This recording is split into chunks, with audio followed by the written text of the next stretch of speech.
Justin Trudeau is quite possibly the most corrupt prime minister in our history.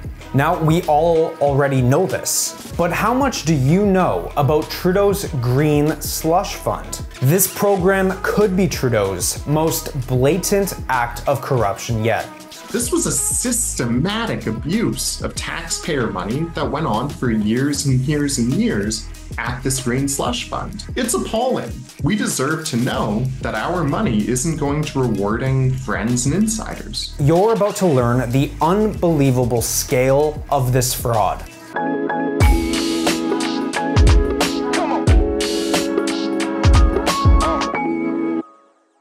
This Green Slush Fund is officially called the Sustainable Development Technology Fund. The Sustainable Development Technology Canada Fund.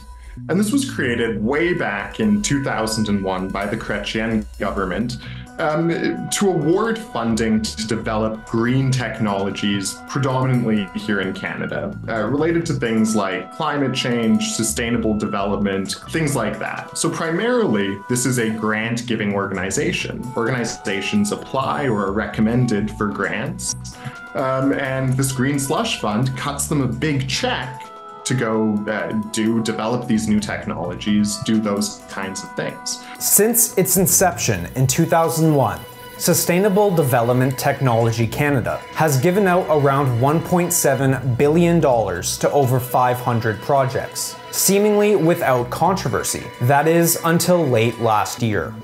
Back in the fall, a whistleblower who used to work for the Slush Fund came forward to let Canadians know about all these irregularities going on at his place of work. This whistleblower was brought in front of Parliament where they testified about all the different irregularities they had seen.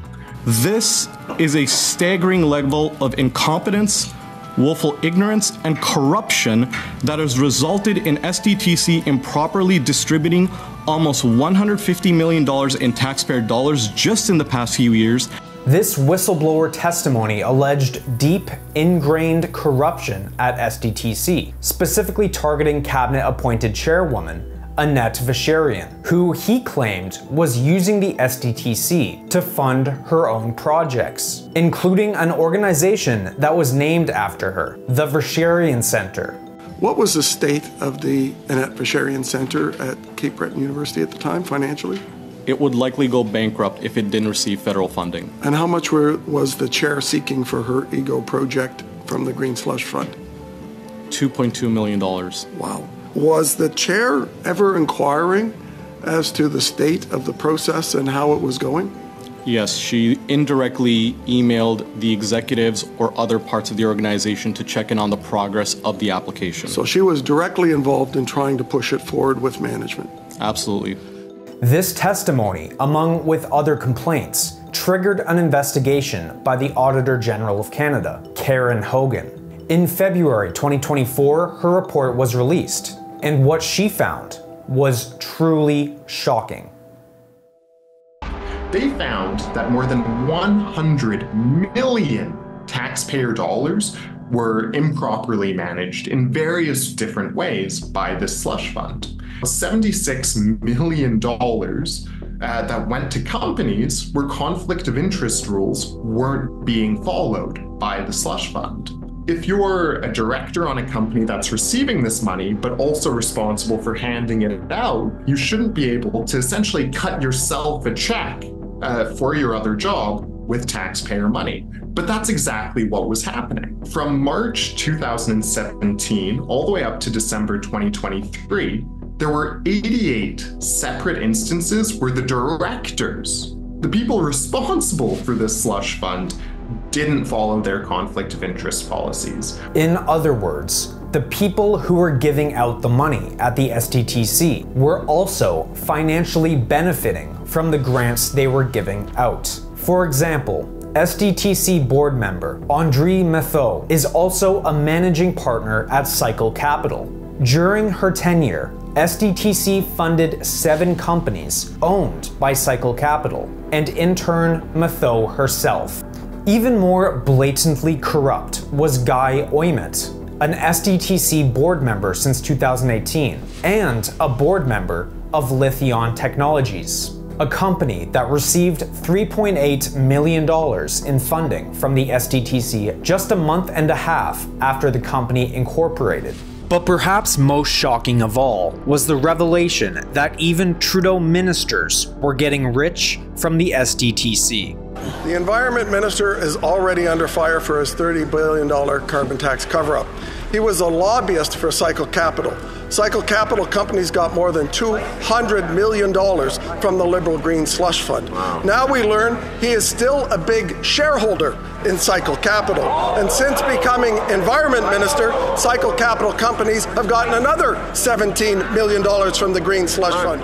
So it's fair to say that this was absolutely systemic at the Slush Fund. Everyone from the directors to the consultants they were bringing on board were all ignoring the conflict of interest rules.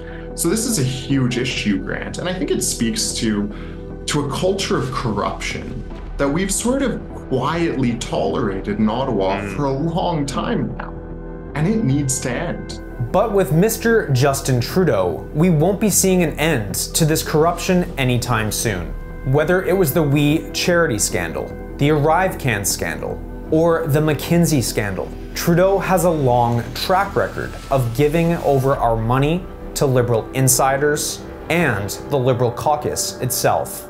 Time and time and time again, taxpayers like you and I have watched this federal government blow millions, tens of millions, hundreds of millions of taxpayer dollars without the proper guardrails, without respecting the guardrails that they actually have in place. And I can give you an example. Just this week, a story broke of the Prime Minister expensing $200,000 worth of airplane food. As he raises taxes on single moms for the crime of driving to the grocery store, while he treats himself to a jet-setting experience where the food on the plane out of a 6-day trip was $220,000, beef brisket, parsley potatoes with truffle oil, beef tenderloin with port wine sauce, braised lamb shanks, and even cheesecake with pistachio brittle.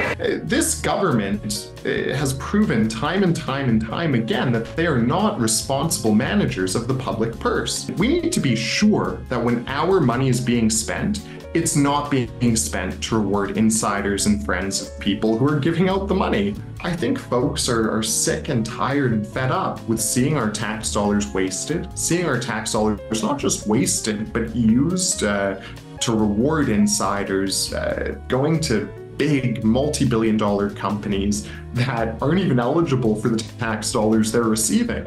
So I think folks are getting really fed up with how this government is treating our money, and rightfully so.